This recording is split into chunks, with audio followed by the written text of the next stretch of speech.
بسم اللہ الرحمن الرحیم۔ عقائد متعلقہ نبوت سے تعلق رکھنے والے عقائد۔ مسلمان کے لیے جس طرح ذات و صفات کا جاننا ضروری ہے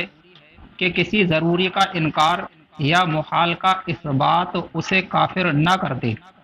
اسی طرح یہ جاننا بھی ضروری ہے کہ نبی کے لیے کیا جائز ہے اور کیا واجب اور کیا محال، کہ واجب کا انکار اور محال کا اقرار موجب کفر ہے، یعنی کفر کا سبب ہے، اور بہت ممکن ہے کہ آدمی نادانی سے خلاف عقیدہ رکھے، یعنی ایسا عقیدہ رکھے جیسا نہیں رکھنا چاہیے، ہے نا۔ تو بہت ممکن ہے کہ آدمی نادانی سے خلاف عقیدہ رکھے یا خلاف بات زبان سے نکالے اور ہلاک ہو جائے۔ تو اس میں یہ بتایا کہ مسلمان کے لیے جس طرح سے ذات و صفات کا جاننا ضروری ہے، یعنی اللہ تعالیٰ کی ذات کے بارے میں جاننا ضروری ہے جس طرح سے، اور اس کی صفات کے بارے میں جاننا ضروری ہے کہ کسی ضروری کا انکار یا محال کا اثبات، یعنی کوئی ایسی بات جو اللہ تعالیٰ کے لیے ضروری ہو اس کا انکار، ٹھیک ہے، یا محال کا اثبات، یا ایسی بات جو اللہ تعالیٰ کے لیے محال ہو اس کا ثابت کرنا اسے کافر نہ کر دے۔ اسی طرح یہ جاننا بھی ضروری ہے کہ نبی کے لیے کیا جائز ہے اور کیا واجب اور کیا محال، یعنی نبی کے لیے کون کون سی باتیں جائز ہیں اور کون کون سی باتیں جو ہیں واجب ہیں اور کون کون سی باتیں ان کے تعلق سے محال ہیں، ٹھیک ہے۔ یہ جاننا بھی ضروری ہے کہ واجب کا انکار یا محال کا اقرار موجب کفر ہے، کوئی ایسی بات جو نبی کے لیے واجب ہو اور یہ اس کا انکار کر بیٹھے تو یہ کیا ہوگا؟ کفر ہوگا۔ ایسے ہی محال کا اقرار، کوئی ایسی بات جو نبی کے لیے محال ہو، ناممکن ہو، اور یہ اس کو نبی کے لیے مانے، نبی کے لیے اقرار کرے اس بات کا، تو ایسی صورت میں بھی یہ کفر ہوگا، ٹھیک ہے۔ تو کہ واجب کا انکار اور محال کا اقرار موجب کفر ہے،